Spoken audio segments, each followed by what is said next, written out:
আসসালামু আলাইকুম। আশা করি সবাই ভালো আছেন। মুশফিক দা ব্যাংকার চ্যানেলের পক্ষ থেকে সবাইকে শুভেচ্ছা জানাচ্ছি। অলরাইট, আজকে আমরা কথা বলবো একটা ব্যাংক কখন খারাপ হয়। ব্যাংকিং ইন্ডাস্ট্রিতে মানে এই নাওএডেজ একটা কিছু কথা অনেকদিন ধরে শুনছি বা আমরা সবাই জানি, এক্সপিরিয়েন্সও করছি অনেকেই, যে এই অমুক ব্যাংক পেমেন্ট করতে পারছে না।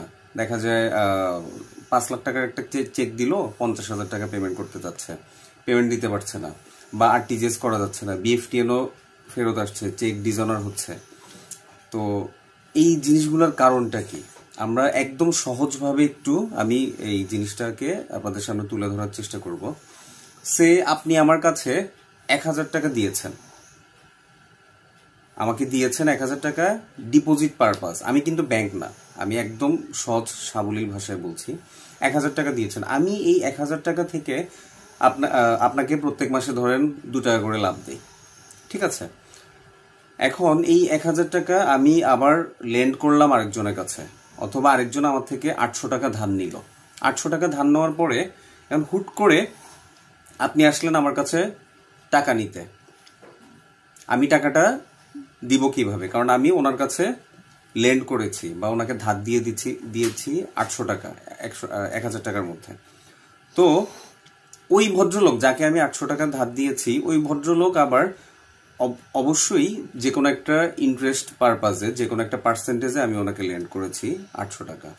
টাকাটা কিন্তু আপনার 1,000 টাকা। এখন ওই 800 টাকা ওই ভদ্রলোক নেওয়ার পরে উনি কিন্তু ওই 800 টাকা রিপেমেন্ট আমাকে দিচ্ছেন। ওনার সাথে চুক্তি হয়েছে প্রতি মাসে 800 টাকা উনি ছোট ছোট কিস্তি করে আমাকে দিবে ইনস্টলমেন্ট আকারে। উনি কিন্তু লোনটা খারাপ করে ফেলছে, মানে উনি আমার টাকা দিচ্ছে না।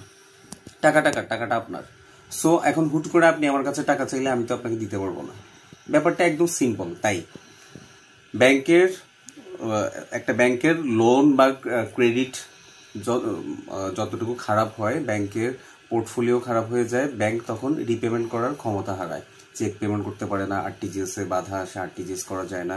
তখন গ্রাহকরা মানে খুব টেন্সড হয়ে যায়, আমি টাকা কোথায় রাখলাম বা আমি টাকাগুলো তুলবো কিভাবে। তো নামে বেনামে বিভিন্ন ধরনের মার্কেটে দেখলাম আর কি, বিভিন্ন ব্যাংকে, কিছু ব্যাংকে এটা আসলে আমাদের জন্য একটা লজ্জাজনক ব্যাপার। কিছু এই যে উল্টাপাল্টা লোনের কারণে কিছু ব্যাংক খারাপ হয়ে গেছে। তো আপনাদের চিন্তার কিছু নাই, এটা নিয়ে আমি আরেকটা ভিডিও করব। ব্যাংক আছে যেহেতু, মার্জ করুক, অ্যাকুইজিশন করুক, কয়েকটা ব্যাংক মিলে একটা ব্যাংক হইলো, এরপর আপনারা আপনাদের টাকা পাবেন অবশ্যই। কোনো মানে ওরিড হওয়ার কিছু নাই। Thank you so much for watching our video. আর মুশফিক দা ব্যাংকার